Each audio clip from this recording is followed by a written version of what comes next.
Welcome to Hot Health, a program that brings you current information on a variety of health topics that may impact your life.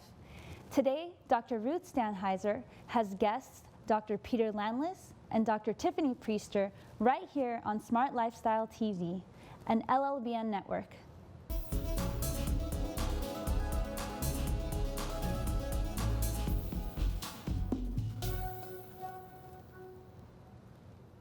It's an honor to have two cardiologists on our program this evening. Dr. Landless, can you tell me a little bit about your background?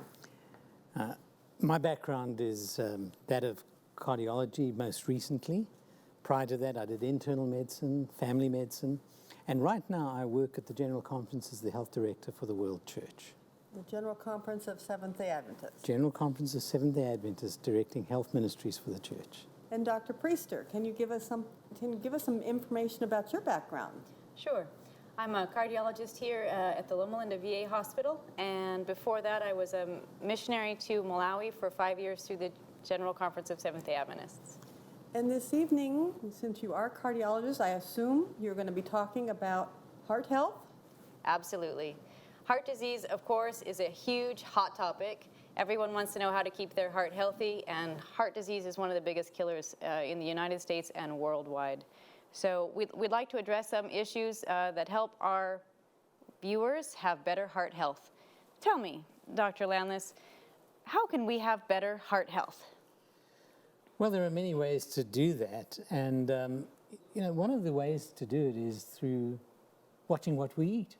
Our diet is very important, and that's part of the reason that I happen to be in this vicinity right now, and that is the International Vegetarian Health Conference. That is a very important part of living healthfully and healthily, and eating the right foods, making the right choices, very important, and eating the right quantities, and knowing what it's all about. So diet is important. Right now we have a vegetarian congress happening, and focus on vegetarian. Has that been shown to help? Oh, absolutely. There's incontrovertible and unmistakable evidence, which is growing day by day, very robust literature, which tells us that people who eat a plant-based diet and use the minimum of processed foods live longer, more healthfully, and have much less heart disease. That's wonderful. What else helps heart health? There are many things that help heart health. Regular exercise, avoiding smoking, watching, again, coming back to the dietary component, the amount of processed, refined carbohydrates, as in all the sweet stuff that people tend to eat a lot of, and all the junk foods. Then there's also the importance of regular rest, sleeping adequately. You know, as you would know, and as we see in our patients on a regular basis, many people are not sleeping very well. They are addicted to screens. They are spending a tremendous amount of time sacrificing the benefits of appropriate rest and sleep. So having good sleep architecture, and what I mean by that is a really healthful sleep, which is encouraged by putting away, and now this is difficult for viewers and patients and all of us alike in this extremely connected world in which we live, and putting those screens away at least an hour or two before we go to sleep. That's not something we readily or easily do. So keeping good sleep architecture, and the experts are even talking about sleep hygiene. They're very helpful in decreasing heart disease. It's even been shown that individuals who work shifts, do a lot of night work, have an increased incidence of coronary heart disease. So that's another way that it can be avoided. There is a myth which says that if you drink alcohol, you will be more healthy. Well, we can spend time talking about that as we go by. And one of the things that is very important and interesting to me, and I'm so glad Dr. Stanheiser is with us, because she works with our General Conference Nutrition Council, which helps to do a significant amount of research on statements and best practices as far as a vegetarian diet is concerned. And, you know, it's interesting if you take a bag of fries, what I would call a soft drink, a cola drink, one of those sugar-added drinks, and a bun, that's pretty well a totally meat-free diet. Sure. But it's totally unhealthy. So we make the mistake of thinking that because something doesn't have meat in it or have visible issues which may be a problem as far as health is concerned, heart health is concerned, we need to have an understanding of what healthful vegetarian eating is all about. So that's why the General Conference Nutrition Council is, to me, in my work and the work around the world, very important, and we cherish experts like you, Ruth. Thank you. Yes, we are. We have some position papers we have worked on, and we're hoping to present those topics on heart health as we develop this entire program. This Congress that happened just in the last few days shows a lot of the evidence that has been accumulating about the benefits, many benefits, not just for heart health, but for other chronic diseases in the plant-based diet. Absolutely. And I think that that's important to get across what a balanced vegetarian diet is. And that's what I so appreciate about the General Conference Nutrition Council. They work on these issues, as do other instances. We're not the only ones working on that.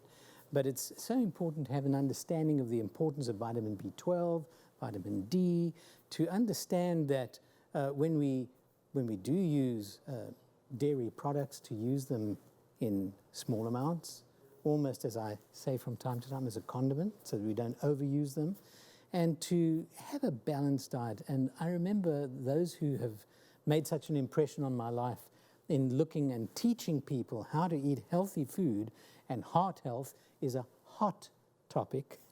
I would love people to remember the very easy formula. When you eat, your plate should look like a rainbow.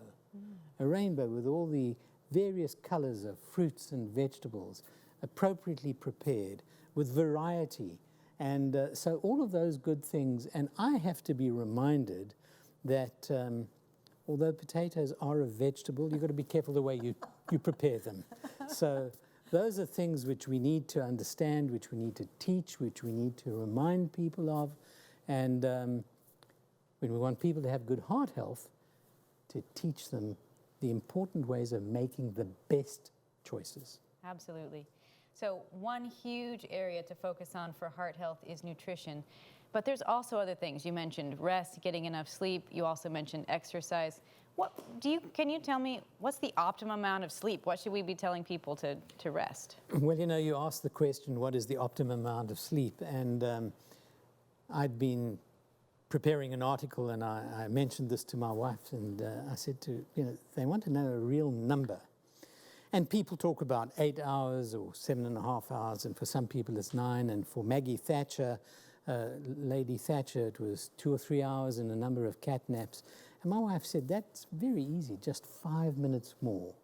That's enough sleep. But really and seriously, about 8 hours of sleep a night. Most people do best on 8 hours sleep a night. What we need to remember when we talk about heart health, we're not only talking about the heart, the physical pump, we're talking about the whole vascular tree. We're talking about every artery which supplies not only the heart, but the brain, the kidneys, the limbs. And if those arteries are diseased, which they tend to become when we have arterial disease which affects the heart, we need to know that it's what we call a systemic disease. It's not just localized to one area. So important to understand that when we prevent heart disease, we're preventing so many other conditions. And by eating appropriately, having a healthful lifestyle, by exercising, by resting, by sleeping well, by drinking adequate water, all of those things are helpful in preventing heart disease. So taking care of a good diet has many spin-offs. You take care of the heart arteries, you take care of the arteries of the brain, and what has been shown then is that, and I'm sure you would corroborate this from your practice experience, you see less dementia. It doesn't mean that it'll never happen, because the one thing when you ask me the question, what are the things associated with heart disease? Genetics. Genetics are hugely important. You can choose your friends, but you can't choose your family. So if you have a family history of heart disease, that can be a very significant risk factor which needs to be accounted for. Absolutely. You know, people that don't have heart disease and strokes in the family, maybe they can afford to be less healthful sometimes. But if you have heart disease in the family, you have to be very mindful of your exercise, your sleep, your nutrition, if you want to avoid following in the footsteps of all of your family members. And they have shown that with a healthy lifestyle, that some of these genes can be turned on and turned off. And actually part of our congress was going into some of those actual epigenetics, talking about the things we can do something about, even affects our genetic expression. Absolutely, you are so correct. And I go back to the old saying, which it's been said many times, but it is so true, that genes load the gun, but our lifestyle pulls the trigger. So we can be have the problem of a family history, which may be problematic, but if we are careful, as you say, eating the right foods, eating appropriately, exercising appropriately, those things can change the way and the time at which those genes actually express themselves or become obvious, even in the issues of hypertension, for example, high blood pressure. So we do have control of many things, but not of everything. Not of everything.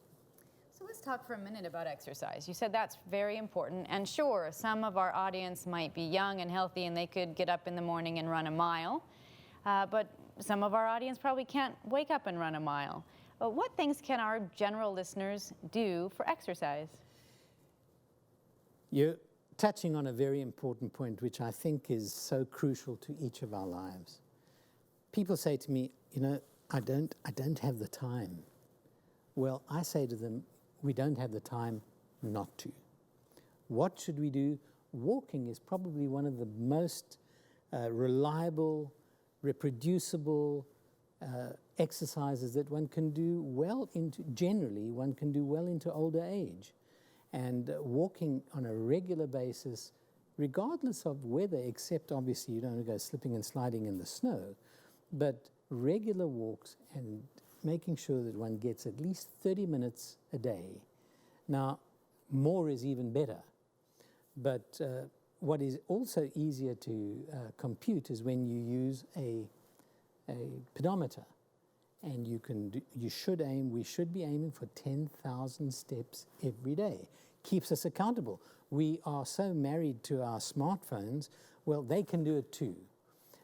The single most important factor that contributes to longevity, as important as diet is not diet, it's exercise. The many big studies, including the Framingham study and others, have shown that if longevity is to be improved, and with a single factor, of course, body mass is important, diet is important, but regular exercise is crucial. All right. So now we have the keys to heart health. We're talking about exercise, rest, nutrition. Those are the big keys to help us. What happens if we've already got heart disease? I mean, those are ways to prevent it, but what about people who now have heart disease? That's a very important question, because sometimes, and sadly, because lifestyle is so difficult to change, that even significant events like a heart attack or the diagnosis, for example, of cancer, are not sufficient to get more than 20% of individuals to change lifestyle after a significant life-changing diagnosis. So it's, what do we do when that has happened, when an individual has an event? Lifestyle can make a difference.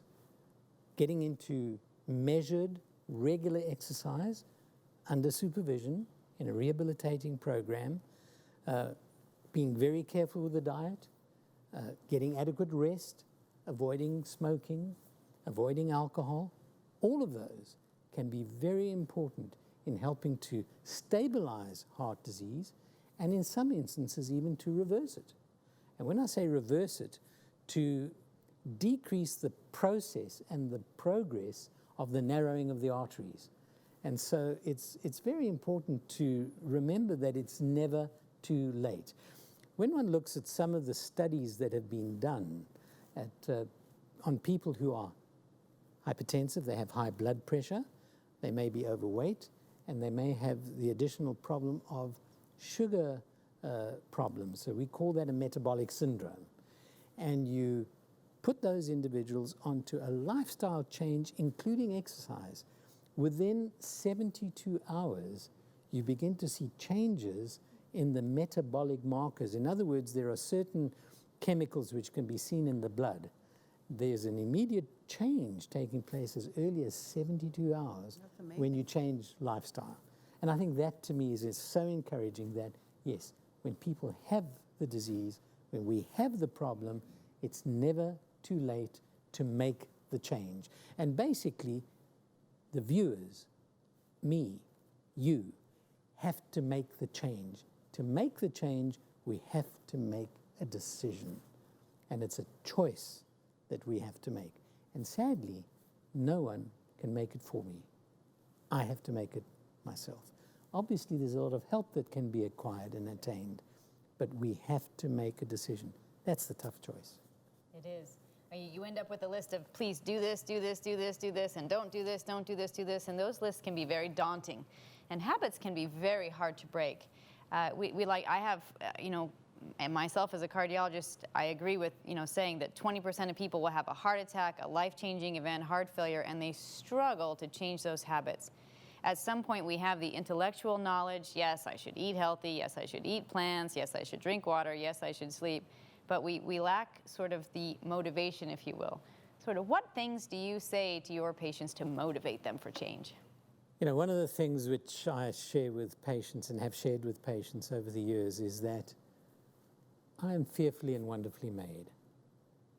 And so I'm not my own. I have the option and the opportunity of not only relying on this brokenness which is inherent in me, which is who I am, but I can ask for help. And help comes from God, help comes from my family, comes from my friends. And so I think it's not something we should try and do alone. Absolutely. And we need to have that accountability. We need to have a buddy. We need to have somebody who says, you know what, if you don't want to get up in the morning and walk, I'm going to get up and come and ask you to walk with me. And that accountability is so important. And it's been shown that people who work on health contracts, whether it's to stop smoking, to lose weight, exercise regularly, that if I make an undertaking to you or to you and we say, all right, we're going to do this together, there's that additional accountability. The evidence shows that those people do so much better. They get off the smoking, they get onto the exercise program, they begin to lose weight. And so I think that's key and crucial. Decisions need to be made, choices need to be made, and you seek the appropriate environment and help. Because lifestyle changes and behavior changes are of the most difficult to make. That's right, and people have to really join on the bandwagon, especially those first 3 weeks. There's some literature to suggest that the first 3 weeks are really key to forming a new habit. Absolutely. And so those first 3 weeks, you can say to your family, your friends, I want 1 month, we're all going to change together. Some of the things I tell my patients would be, bring the wife, or the husband, the spouse, let me talk to them. And I tell them, the key is if it's not in the house, you can't eat it. If you didn't buy it when you went to the grocery store, you can't have it on the shelf and fix it up for dinner. Exactly. And you have to have an accountability partner that's not your spouse. We all know that some things do really well with your spouse. Hey, do you want to get up and take a walk? No, it's cold. Hey, I don't want to go either.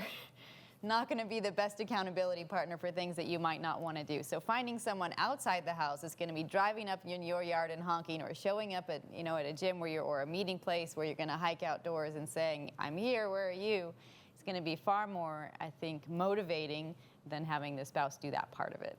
It absolutely is. And accountability is what we all need, to have that somebody who just stimulates us to do what we should be doing. Absolutely. And so, you know, it sounds like the keys to heart health are going to be making good choices, avoiding bad choices, and really spending time, and sometimes time is a thing we don't have a lot of, but taking the time to tell those around us, these are what's our important goals to be whole people, and do it together as a family.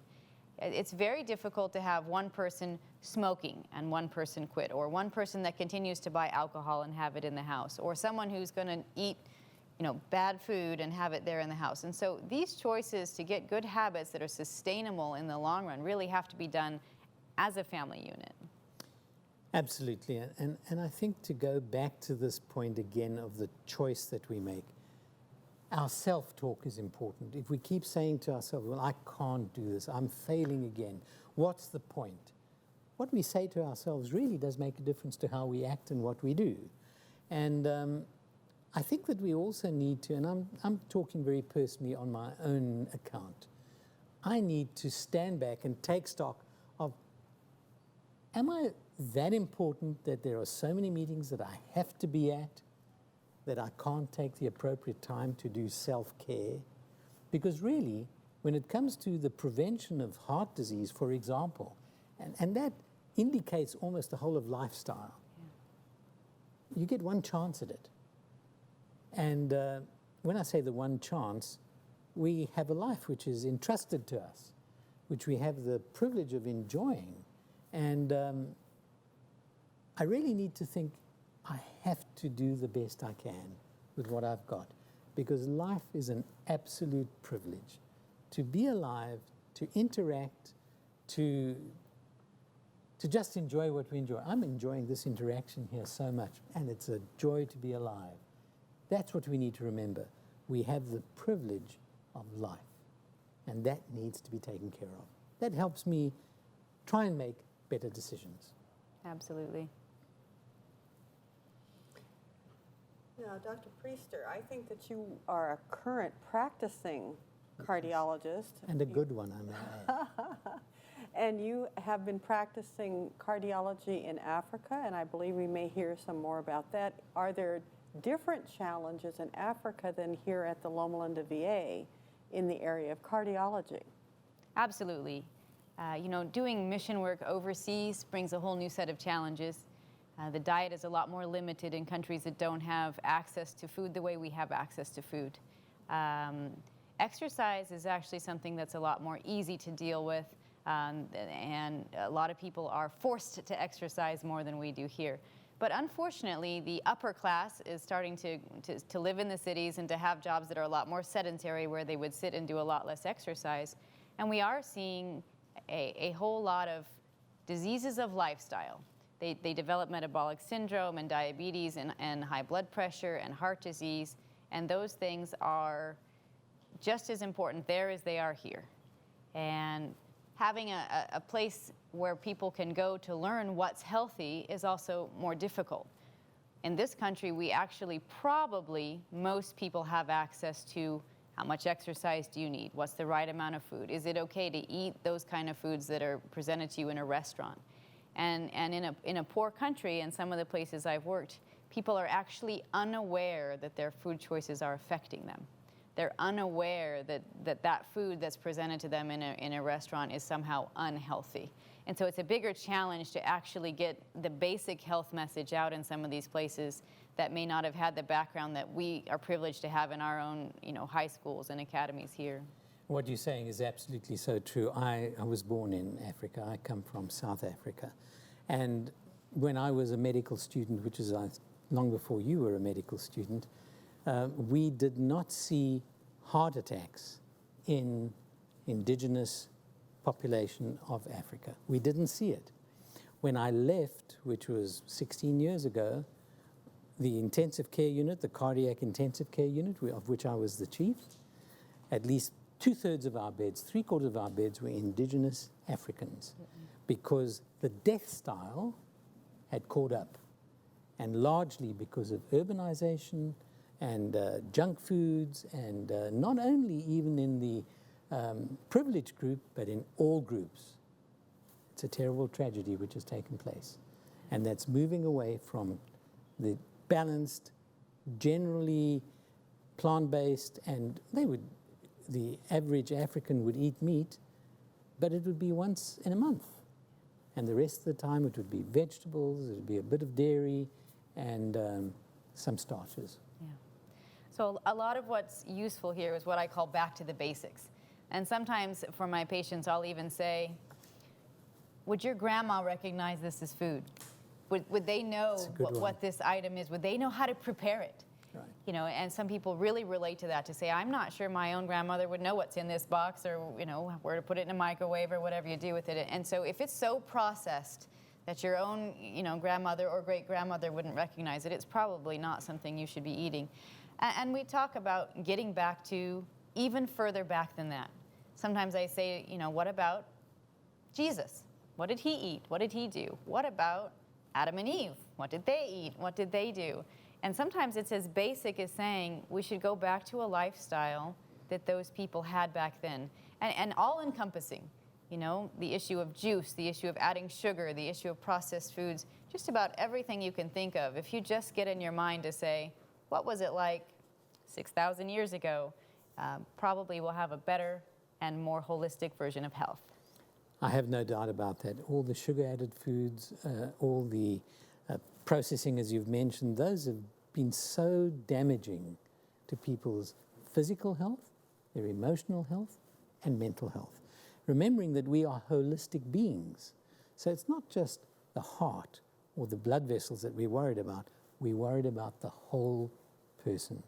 And if you're heart healthy, you will have as much chance of being healthy in other areas as possible. Absolutely. Absolutely. And as we discuss these things, people that have a diet and exercise and lifestyle that makes good heart health reduces so many other problems. It's going to reduce cancer. And we hope that through this series on heart health, people are going to learn how to be healthy through their whole body, including their heart. I agree with you. We want to thank Dr. Ruth Standheiser, Dr. Peter Landless, and Dr. Tiffany Priester for sharing today with us about heart health. Remember, genetics loads the gun, but lifestyle pulls the trigger. And so remember, make good choices, and that comes from getting more knowledge and really applying that. And so you made a good choice to tune in today, and continue to tune in here at Smart Lifestyle TV on LLBN Network. Thank you.